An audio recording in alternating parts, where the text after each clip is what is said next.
মোবাইলের pattern lock বা pin lock কিভাবে আপনি চেঞ্জ করবেন। এই ভিডিওটা সম্পূর্ণ দেখলে আপনারা খুব সহজেই মোবাইলের প্যাটার্ন লক বা পিন লক চেঞ্জ করতে পারবেন মাত্র 1 মিনিটে। তো কিভাবে চেঞ্জ করবেন চলুন আমি আপনাদের দেখিয়ে দিই। তো মোবাইলের পিন লক বা প্যাটার্ন লক চেঞ্জ করার জন্য আপনি আপনার ফোন থেকে এই সেটিংস অ্যাপটা ওপেন করবেন।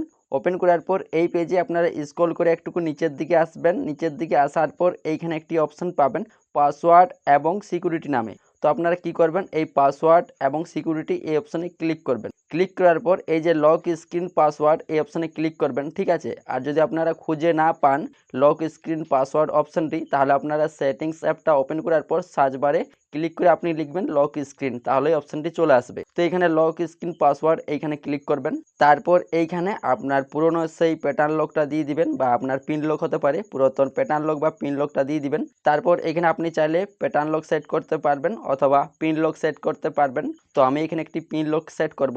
তো এখানে নাম্বারিং আপনার পিন থাকতে পারে, সেইখানে ক্লিক করবেন। তারপর এইখানে আপনার সেই পুরাতন পিনটা বা প্যাটার্নটা দিয়ে দিবেন। তারপর এখানে আপনি যে পিনটি বা প্যাটার্ন লকটি সেট করতে চাইছেন সেই পিনটি আপনি দিয়ে দিবেন এইখানে। তো আমি এখানে একটা পিন সেট করে নিচ্ছি।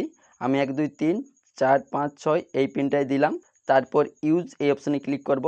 তারপর আপনি আবারও ওই পিনটাই দুবার করে এইখানে বসিয়ে দিবেন, ঠিক আছে। দুবার করে ওই পিনটাই আপনি এখানে দিয়ে দিবেন। তারপর আপনি যদি মোবাইলের মধ্যে ফিঙ্গারপ্রিন্ট লক লাগিয়ে রাখতে চাইছেন তাহলে এনেবল অপশানে ক্লিক করে আপনি ফিঙ্গারপ্রিন্ট লকটা লাগিয়ে রাখতে পারবেন। তো আমরা এখানে ক্যান্সেল অপশানে ক্লিক করব।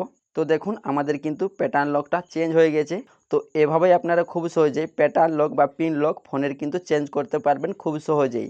এই ভিডিওটা দেখে আপনার যদি একটু হলেও উপকার হয়ে থাকে তাহলে এই ভিডিওতে একটি লাইক করে দিও, আর চ্যানেলে নতুন হলে চ্যানেলটি সাবস্ক্রাইব করে নেবেন।